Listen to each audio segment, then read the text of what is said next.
বন্ধুরা, প্রচন্ড শীত। আর শীতের মধ্যে আর বৃষ্টির মধ্যে যেরকম খিচুড়ি খুব স্পেশাল, খিচুড়ি যেরকম ভালো লাগে, সেরকম আরেকটা স্পেশাল জিনিসও কিন্তু আছে, সেটা নিয়ে আজকে চলে এসেছি। আর আমার সামনে আপনারা দেখতে পাচ্ছেন কিনা আমি জানি না, কি আছে বলেন তো। আজকে নিয়ে চলে এসেছি একদম সেই সাবেকি আমলের জাতা, জাতা কল। শুনেছেন নামটা, জানেন অবশ্যই। অনেকদিন আসলে এটা প্রচলন নেই, দেখা হয় না। তো আজকে আমি শীতে খাওয়ার মতো, মানে শীতে খেতে এটা খুবই সুন্দর লাগে, সেটা হচ্ছে মাসকলাইয়ের ডাল। আর এই মাসকলাইয়ের ডাল আর বেগুন ভাজা হলে শীতকালে আর কিচ্ছু লাগে না বন্ধুরা। তো আর এই মাসকলাইয়ের ডাল রান্না করা কিন্তু বেশ ঝামেলা, কিন্তু অনেকে জানে অনেকে জানে না। আজকে আমি সম্পূর্ণ মাসকলাইয়ের ডালটা কিভাবে রান্না করতে হয় প্রথম থেকে শেষ পর্যন্ত আপনাদেরকে দেখাবো। কেউ কোথাও না গিয়ে সম্পূর্ণ ভিডিওটা আজকে মনোযোগ দিয়ে দেখতে থাকুন।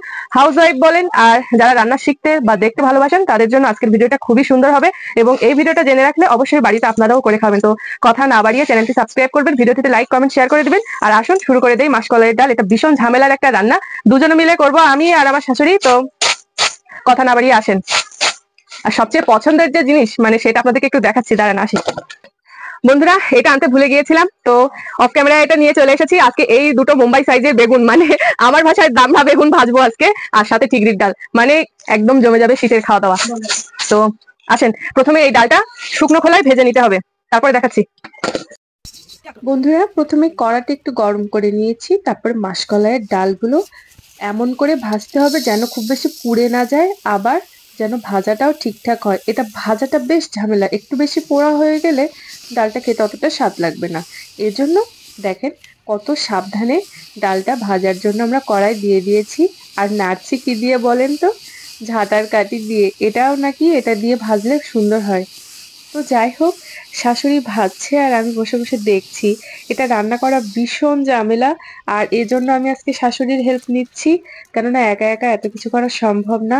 এটা করতে যেই আমাদের অনেকটা বেলা হয়ে যাচ্ছিল।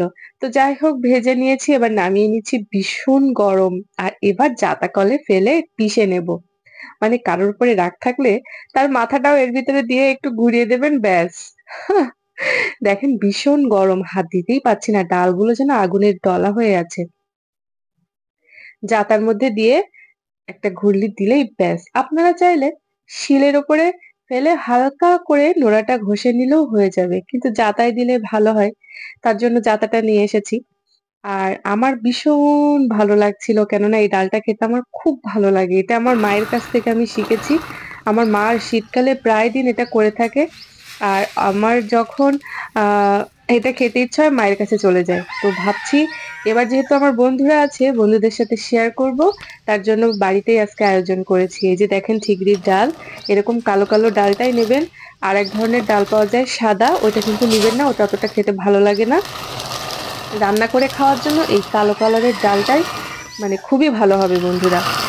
বাজার থেকে কিনে নিয়ে এসেছি। এই ডালটা দিয়ে কিন্তু বড়ি দেয় শীতকালে, আপনারা সবাই জানেন। এখন আর এই ডালটা দিয়ে সবাই খুব একটা বড়ি দিচ্ছে না, কেননা বহুত ঝামেলা আছে। এই যে কি বলে সাদা ডাল আছে, এই সেম ডালের সাদা কালার খোসা ছাড়ানো ডাল, ওটা দিয়ে বড়ি দিচ্ছে। তো যাই হোক, আমি যেহেতু খাবো তাই এটাই নিয়ে এসেছি। আর দেখেন কি সুন্দর লাগছে, ছিটকে চারিদিকে যখন ছড়ায় না, বাস্তবে দেখতে ভালো লাগে। তো শাশুড়ি একা একা পারবে না, তাই শাশুড়িকে আমিও হেল্প করছি। আমি ডালগুলো দিয়ে দিচ্ছি, আর শাশুড়ি ওটা ঘোরাচ্ছে। এটা ঘোরানোটাও বেশ ভালোই কষ্টের, ভীষণ ভার ওই জাতা। করছে কেমন করে একটু দেখুন। এগুলো আগের আমলের মানুষগুলো না প্রায় করতো, আর প্রত্যেক ঘরে ঘরে এই ধরনের রান্না বান্না চলতো। কিন্তু এখন মানুষ এগুলো ঝামেলার ভয়ে আর খেতে চায় না, ভুলে যেতে বসেছে। তো সেটা মনে করিয়ে দিতেই আমি তনুশ্রী হাজির আজকে। তো দেখেন কত সুন্দর দৃশ্য, যারা সামনে থেকে দেখছে তারাই জানে এই দৃশ্যগুলো কতটা ভালো লাগে। দুই শাশুড়ি বউ মিলে এরকম করে করে ডালগুলো সব ভেঙে নিচ্ছে। আমার বেশ মনে মনে হচ্ছিল যে আমিও একটু করব। আমি কখনো করিনি, আজকে প্রথম করব। তো শাশুড়িকে বলছিলাম যে আমি একটু করি, শাশুড়ি আমার সাথে মজা করছিল যে হ্যাঁ তুমি কি পারবা নাকি আমার মতো করে। আমি বললাম পারি কিনা দেখেন না আমার কাছে একবার দিয়ে। তো কিছুতেই দিতে চাইছিল না, বলছো না তুমি ছড়া দিবা, ঝামেলা করো না, তো আমি তাড়াতাড়ি করে উঠাইবো। আমি বলছি যে না, আমার কাছে দিতেই হবে। তারপরে বাধ্য হয়ে এক পর্যায়ে দিতে রাজি হয়েছে। তারপরে দেখা যাক আমি কিভাবে করতে পারি। এই যে দেখেন নিলাম।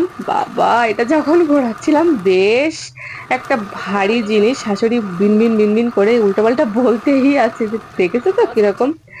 এটা ভালোই ঘোরানোটা মজাও লাগতেছিল, আবার বেশ শক্ত কাজ কিন্তু বন্ধুরা। যাই হোক, আমরা আজকে এই ডাল রান্নাটা, সামান্য ডাল এত এনজয় করেছি বলার মতো না। আর কি বলবো, ডাল রান্না করাতেও যে এত মজা, আজকে এই ঠিকরি ডাল রান্না না করতে বসলে বুঝতাম না। ভাবছেন সাধারণ একটা ডাল এত দেখার কি আছে?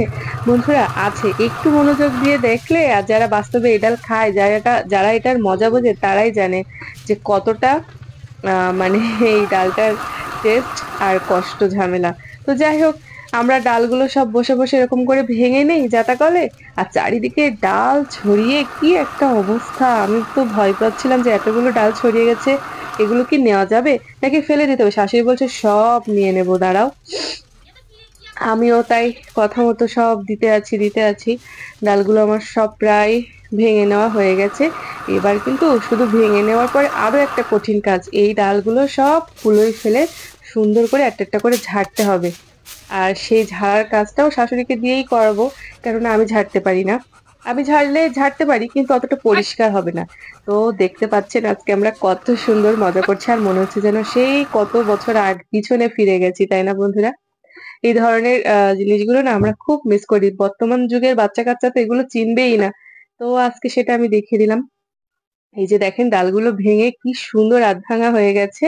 এবার সবগুলো ঝেড়ে, ঝেড়ে কুলোয় নিয়ে নিতে হবে। এই যে দেখেন ভীষণ ভার বাবা এই যাতা, মানে কি বলবো, ভীষণ ভার বন্ধুরা। এই যে দেখেন চারিদিকে ছড়িয়ে কি অবস্থা! আমি তো ভয় পেয়ে গিয়েছিলাম যে এগুলো নিতে পারবো কিনা। শাশুড়ি দেখলাম সব খুঁটে, খুঁটে নিয়ে নিয়েছে। আর কি বলবো, জাস্ট আপনারা দেখতে থাকুন। আর এই ডালটা দিয়ে ভাত খেতে দারুণ তৃপ্তি লাগে বন্ধুরা। আর পেঁয়াজ রসুন কিচ্ছু লাগে না এই ডালটা রান্না করতে। সেই ডালটা রান্না করেও আমি আপনাদেরকে দেখাবো। জাস্ট দেখতে থাকুন। এই যে কুলোয় ঝাড়তে বসে পড়েছে। আর আমি আর কি করব, বসে, বসে দেখি। তাই পিঁড়েটা নিয়ে বসে পড়লাম। আর বসে, বসে দেখছিলাম। ভীষণ ভালো লাগছিল। আর একটা ভাজা, ভাজা গন্ধে চারিদিকে মৌ, মৌ করছিল। সবাই মানে যে এই পথ দিয়ে যাচ্ছিল এসে জিজ্ঞাসা করছিল যে, "বৌমাদের বাড়িতে আজকে কি রান্না হচ্ছে?" আর বিশেষ করে এখন আমার কাছে আর কেউ এটা জানতে চায় না যে কি রান্না হচ্ছে। এখন সবাই এসে আমার কাছে জানতে চায় কি ভিডিও হচ্ছে। তো দেখেন আমি তো বসে, বসে দেখছিলাম, কুলোর বাতাস লাগছিল। আর দেখলাম বেশ ভালোই অনেকটা ডাল হয়েছে। ৫০০ ডাল ভাঙিয়েছি। তারপরে মনে হয় সবকিছু ফেলে-টেলে দিয়ে ২৫০ মতো ছিল। সেটাই রান্না করব। আর এই ডালটা কিন্তু সারা জীবন ধরে সিদ্ধ করলেও সিদ্ধ হয় না। এটা শিলে বাটতে হয়। মানে কি পরিমাণ ঝামেলা। এটার এখনো তো কেবলমাত্র ২ নম্বর প্রসেস চলছে। ৩ নম্বর প্রসেস আছে, ৪ নম্বর প্রসেস আছে। মাই গড! আমি একদম অবাক। এবার ডালগুলো ভালো করে ধুয়ে নিচ্ছি। এই যে দেখেন কালো, কালো জল হয়েছে ডালের খোসার থেকে। আর কি বলবো, এত সুন্দর গন্ধে আমার পেট ভরে গেছে এই ডালটার ভাজা গন্ধে। তো বেশ কয়েকবার জল দিয়ে আমি ধুয়ে নিচ্ছি। কি আর করব, খেতে গেলে তো একটু কষ্ট করতেই হবে। আর আমার মা যেহেতু প্রায় দিন এটা করে, তা আমিও ভাবছি বাড়িতে করব আর আপনাদের সাথে শেয়ার করব। আপনাদের যদি কারোর খেতে ইচ্ছা করে এভাবেই করবেন। যারা জানে তারা তো বুঝতেই পারছেন। আর এবার এটা প্রেসার কুকারে দিয়ে শীষ দিয়ে নেব। ৫টা ৬টা শীষ দিয়ে নেব। আর এই সুযোগে আমি বেগুনটা কেটে নেবো। দেখেন উফ, এই বেগুন ভাজা আর ডাল, ওহো কি সুন্দর! দেখেন আর বেগুনের সাইজটাও তো দেখে বুঝতে পারছেন। বড়, বড় বেগুন বেশ সুন্দর করে ভাজবো। আমি কথা বলছি তো আমার কি অবস্থা! এই যে দেখেন ডালগুলো সিদ্ধ করে শিষ দিয়ে নিয়েছি, মানে সেদ্ধ করে নিয়েছি। এবার শিলে বেটে নেবো গরম, গরম ডাল। এই যে দেখেন আমি বাটছি। আহারে কি গন্ধ ওরে বাবা! পেঁয়াজ রসুন কিচ্ছু এখনো পর্যন্ত রান্নার কাছেই যায়নি, তো এত সেন্ট! আর তো মানুষজন সব আমার বাড়িতেই চলে আসবে আজকে খাওয়ার জন্য। তো আমি গরম, গরম ডালগুলো খুব জলদি বেটে নিবো, কেননা অনেক বেলা হয়ে গিয়েছে। আমার ছেলে ভীষণ জ্বালাতন করছে, ওর খিদে পেয়ে গেছে। আর অতনুর বাবাও রাগারাগি করছে তাড়াতাড়ি করার জন্য। তো আমিও ঝটপট সব বেটে নিয়েছি। দেখেন আধ ভাঙা মতো করে বেটেছি, একেবারে ফিনিশ করলে ভালো লাগবে না। এবার এর ভিতরে একটু জল দিয়ে গুলিয়ে নেব। আহ আমি না জাস্ট এখন বলতে যেয়েও টায়ার্ড হচ্ছি, ডালটা রান্না করতে যেয়েও টায়ার্ড হয়ে গিয়েছিলাম। উফ! দেখেন কিরকম দেখাচ্ছে, কিরকম দেখাচ্ছে দেখেন বন্ধুরা। এটা দেখে কেউ পালাবেন না, ভাববেন না যে এটার কোনো টেস্ট নেই। এইরকম দেখতে তাই কি এত সুন্দর। আর দেখেন আমার কড়ার অবস্থা কি হয়েছে। বেগুন ভাজতে গিয়ে ডাল রান্না করব, কড়ার অবস্থা দেখেন পুড়ে ছাই। আর পাঁচফোড়ন আর শুকনো ঝাল দিয়ে দিলাম, আর একটু আদা বাটা দিয়ে দিলাম, লবণ হলুদ দিয়ে দিলাম তেলের উপরে। এটা আমি সাদা তেল দিয়ে করছি, আপনারা চাইলে সর্ষের তেল দিয়েও করতে পারেন। ফোড়নটা একটু নাড়িয়ে চাড়িয়ে ডালটা দিয়ে দেবো। ওরে আমার সাধের ডাল তাড়াতাড়ি হয়ে যায়, এবার খেয়ে পেটটা একটু শান্তি করি। ডালটা এবার রান্না করে নেবো, আর কিচ্ছু দেবো না, জাস্ট নামানোর আগে একটু মিষ্টি দিয়ে নেবো, লবণ হলুদ তো আছেই।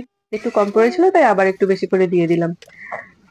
আর এই ডালটা কিন্তু একটু ঘন ঘনই ভালো লাগে, বেশি পাতলা করবেন না। এবার একটু মিষ্টি দিয়ে দিচ্ছি, মানে চিনি দিয়ে দিচ্ছি। ডালটা আমার হয়ে গেছে, এবার জাস্ট খাবো গরম গরম ভাত। আর বিশেষ করে ডালটা বাসি ভাতের সাথে বা ডালটা বাসি হলে আরো বেশি টেস্ট লাগে। তো যাই হোক, আজকের মতো রান্নাটা আমার হয়ে গেছে। আমি ভীষণ ক্লান্ত হয়ে গিয়েছিলাম এই ডালটা রান্না করতে যেয়ে। আর আমার কড়া টড়া পুড়ে তো একেবারে একাকার। অবশেষে আমার ডালটা রান্নাও হয়ে গেছে। ডালটা ডালের মতোই দেখতে হয়েছে কিন্তু খেতে একদম অন্যরকম। তো সবাই ভালো থাকবেন, টাটা।